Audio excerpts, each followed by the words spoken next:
TC Rádio, a rádio oficial de quem investe. Deixa eu chamar aqui o Gabriel Brondi, editor da Mover. Hoje o Brondi um pouquinho mais cedo para trazer um relatório do dia. Tudo bom, Brondi? Boa tarde para você. Boa tarde, Medina. Boa tarde, Bia. Boa tarde, ouvinte da TC Rádio, né? Boa tarde, Brondi. Sempre um prazer estar aqui. Boa. Ô, Brondi, a gente está na expectativa da sessão lá no Senado Federal que vai analisar a PEC da transição.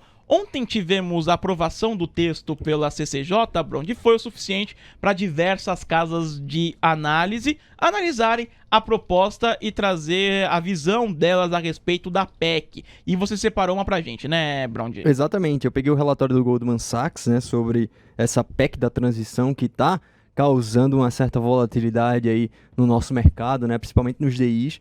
Os DIs eles estão bastante voláteis, mas o movimento de hoje, né, esse movimento de queda nos DIs, eu vejo muitos analistas atribuindo ao exterior, né? A gente sabe que o exterior não está fácil também. A gente já teve aí desde a sexta-feira, né, que foi quando saiu ali alguns dados econômicos dos Estados Unidos, né? Os dados eles mostram ainda resilientes em relação aí à economia americana, né? Ainda mostra a força da economia americana, o que para os investidores, né, é ruim. Os investidores fazem uma leitura ruim de bons dados econômicos dos Estados Unidos, porque o Federal Reserve ele deve aumentar ainda mais os juros, ou pelo menos manter os juros em um patamar bastante elevado por um período de tempo também muito elevado. Então, o que é que isso traz na cabeça do investidor? Recessão. E com um cenário de recessão, o que é que acontece? Bolsas caem, até os treasuries também caem, porque existe uma maior procura dos investidores, né, lá fora por títulos de renda fixa.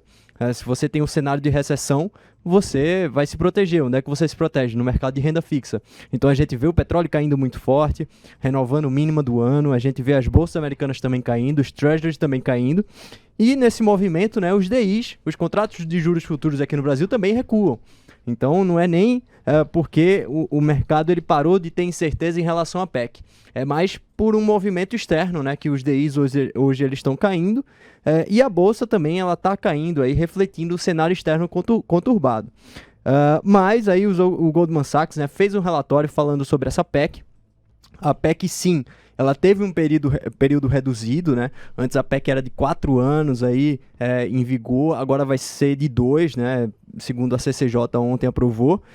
O valor também foi reduzido, agora é de 145 bilhões dentro do teto, antes era por volta dos 200 bilhões fora do teto, então isso também aí deu um ânimo para os investidores, né? Mas ainda existe bastante incerteza em relação a isso, principalmente porque o mercado não sabe realmente qual vai ser o real impacto dessa PEC, né? A gente tem aí os valores, tem aí o período, mas esse período pode muito bem, no final desses 2 anos, né, ser prolongado, por exemplo. Então, eu até falei uma frase de manhã aqui no Almoço de Negócios, né, uma frase do Milton Friedman, que ele diz: nada é mais permanente do que um programa temporário de governo. Então, vamos supor que o governo daqui a 2 anos propõe aí mais gasto público, né? Isso deve realmente elevar bastante os juros aqui no Brasil, né? Já vai ser uma tarefa dificílima aí para o Banco Central manter esses juros em um patamar que estabilize os preços, né? O dever do Banco Central é esse, manter a estabilidade de preços, e com um gasto público muito elevado, como a gente tem essa perspectiva, né? Todo o mercado tem essa perspectiva no governo eleito, e isso vai dificultar bastante a tarefa do Banco Central. E, consequentemente, o Banco Central ele vai ter que manter a taxa de juros pelo menos elevada por bastante tempo. E isso acaba realmente prejudicando o mercado de capitais, né? Prejudicando aí os ativos brasileiros. Então o Goldman Sachs ele fez um relatório, ele revisou a projeção aí, do resultado primário aí do próximo ano, né, 2023. Antes ele previa um resultado aí do Brasil, né, de mais 1,4% do PIB, de superávit primário. Agora ele está prevendo déficit primário de 1,3% do PIB. Então, mesmo com a aprovação da CCJ por um valor menor da PEC e um período menor da PEC, o Goldman Sachs ainda continua vendo um cenário difícil para o Brasil no ano de 2023. Veja, antes era superávit de 1,4% do PIB. Agora é déficit de 1,3% do PIB, segundo os analistas do Goldman Sachs. Então, a gente vê que realmente impacta bastante essa PEC, Vamos ver hoje aí no Senado se realmente vai ser aprovada.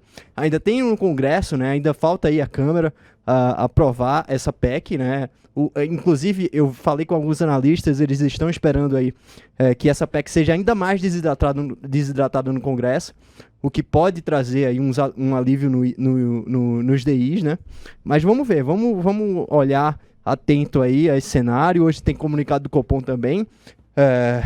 Como você falou, Medina, o Copom ele deve manter inalterado a taxa de juros, né? E também deve alertar aí os investidores, o mercado, por uma possível, né, mudança aí na trajetória de juros, visto que o mercado está esperando um maior gasto público do governo eleito. Então, se o governo eleito realmente gastar muito, né, o Banco Central vai ter que atuar, porque o dever dele é manter a estabilidade de preços. E com um maior gasto público, ele vai ter que interferir aí, principalmente na taxa de juros, né, básica de juros da Selic, no Brasil, para manter essa estabilidade de preços aqui no Brasil. E você separou algum gráfico pra gente, Separei. ô Brondi, para mostrar isso pro nosso ouvinte através do gráfico? Sim, perfeito. Eu separei aqui um gráfico que eu mostrei até numa Bolsa de Negócios, um gráfico bastante interessante, né? Eu peguei 3 varejistas, Lojas Renner, Magazine Luiza e Americanas, né? Que são 3 empresas aí, 3 ativos da Bolsa que realmente são muito impactadas, né? Por essa questão dos DIs, por esse avanço nas taxas de juros futuros aqui no Brasil. E realmente, depois da eleição, eu peguei depois da eleição, logo um dia depois da eleição, que foi o dia 3 de outubro, eu peguei para ver a reação do mercado em relação a essas varejistas e também aos contratos futuros de juros. O mercado ele não esperava realmente, né, essa postura do governo eleito, principalmente a postura do presidente Lula, né? O mercado esperava que o presidente Lula ele fosse sair um pouco desse palanque, desse discurso eleitoreiro. Lula não o fez e o mercado começou a reagir negativamente a essa postura que Lula teve depois das eleições. Então, isso é claramente o que a gente vê aqui no gráfico. A gente vê que os DIs, né, os contratos de juros futuros, todos subiram, e as varejistas, né, que são as empresas aí mais impactadas por essa alta de juros, por essa perspectiva de alta de juros, de gasto público maior, caindo. Então a gente vê Lojas Renner desde a eleição, desde a época da eleição, desde o dia da eleição, né, o dia posterior à eleição, Lojas Renner cai 28%, Magazine Luiza cai 42% e Americanas cai 56%. É uma queda enorme, né, nessas varejistas. Então, eu só peguei algumas empresas aqui que são impactadas, né, diretamente aí com essa curva de juros, mas a gente vê que o cenário é muito ruim para essas varejistas, né? A gente sempre está falando aqui em semana, sempre mostrando aqui o gráfico das varejistas, pegar uma faca caindo, né? Porque realmente o mercado não, por mais que se tenha o valor da PEC, por mais que se reduza o tempo dela, o mercado ainda não sabe as reais consequências que essa PEC pode trazer no futuro.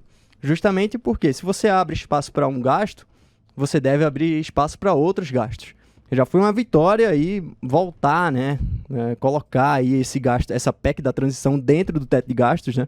Porque antes era 200 bi fora, agora vão ser 145 bi dentro, né? Mais 23 bi de excedente, enfim. Mas vamos ver como é que vai ser, né? Como é que vai ser essa votação no Senado, principalmente qual vai ser a postura do Congresso depois dessa votação no Senado, né? Porque, pelo que eu falei com alguns analistas, né, o mercado realmente está esperando uma maior desidratação dessa PEC.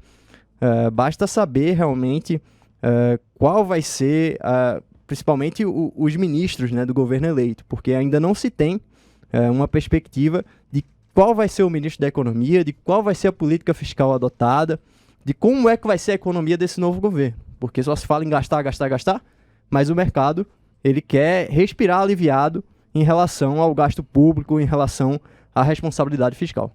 Boa, Brondi. Obrigado, viu, Brondi, pela sua participação. O Felipe Pontes aqui mandando abraço também pro Brondi, aqui, chamando de Brondão da Massa.